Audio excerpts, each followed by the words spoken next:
ഈ വീഡിയോ ഒരു സ്പെഷ്യൽ ഡേക്ക് എടുത്തതാണ്. വേറൊന്നുമല്ല, ഇന്നെൻ്റെ പിറന്നാളായിരുന്നു. അതുകൊണ്ട് തന്നെ രാവിലെ ഒന്ന് അമ്പലത്തിൽ പോയി. അത് കഴിഞ്ഞ് വന്നിട്ട് പുട്ടുണ്ടാക്കി, അതിന് ഉപ്പുമാവ് ഉണ്ടാക്കി കഴിച്ചു. എന്തോ രാവിലെ വന്നപ്പോൾ പുട്ട് കഴിക്കാനുണ്ടായിരുന്ന ഒരു മൂടങ്ങ് പോയി. അതുകൊണ്ട് പിന്നെ ഞാൻ ഉപ്പുമാവ് കഴിച്ചത്. അത് കഴിഞ്ഞിട്ട് എന്തെങ്കിലുമൊക്കെ ഉച്ചത്തേക്ക് ഉണ്ടാക്കണമല്ലോ, നല്ലൊരു ദിവസം കൂടിയല്ലേ. അപ്പോൾ പിന്നെ എനിക്ക് ഏറ്റവും ഇഷ്ടമുള്ള എന്തെങ്കിലുമൊക്കെ തന്നെ ഉണ്ടാക്കാൻ വിചാരിച്ചു. ഒരുപാടൊന്നും ഉണ്ടാക്കിയെങ്കിലും കുറച്ച് ഉണ്ടാക്കാൻ വിചാരിച്ചു. ഒരു കിച്ചടി, അങ്ങനെ കുറച്ച് പരിപ്പും പപ്പടവും ഒരു തോരനും ഒരു കുഞ്ഞു കിച്ചടിയും എന്ന് പ്ലാൻ ചെയ്ത് ഫിക്സ് ചെയ്ത് വെച്ച് ബീട്രൂട്ട് കഴിഞ്ഞ് വെജിറ്റബിൾ എല്ലാം കട്ട് ചെയ്ത് തോരത്തിന് വേണ്ടിയിട്ടുള്ളതും കിച്ചടിക്ക് വേണ്ടിയിട്ടുള്ളതും കുക്ക് ചെയ്യാൻ വെച്ചിട്ട് ഞാൻ രണ്ടിനുള്ളത് അരച്ച് മാറ്റി വെച്ചതിന് ശേഷം രണ്ടിനും അരപ്പൊക്കെ ചേർത്ത് മിക്സ് ചെയ്ത് മാറ്റി വെച്ചു.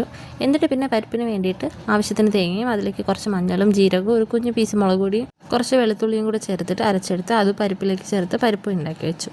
അപ്പോൾ ചേട്ടൻ ചോദിച്ചു, പിന്നെ ഈ പായസമായിട്ട് കുറയ്ക്കണേ എന്തിനാ, പിന്നെ അതുകൂടെ ഉണ്ടാക്കിക്കൂടെയെന്ന്. അപ്പോൾ പിന്നെ കുറച്ച് അടയിരുന്ന് എടുത്തിട്ട് പായസം ഉണ്ടാക്കി. എന്നിട്ട് പിന്നെ എല്ലാം കൂടെ വയറ് നിറയെ തട്ടി വിട്ടു. അപ്പോൾ ഇന്ന് ഇത്രയേ ഉള്ളൂ. Tata bye bye, see you. നടക്കണം.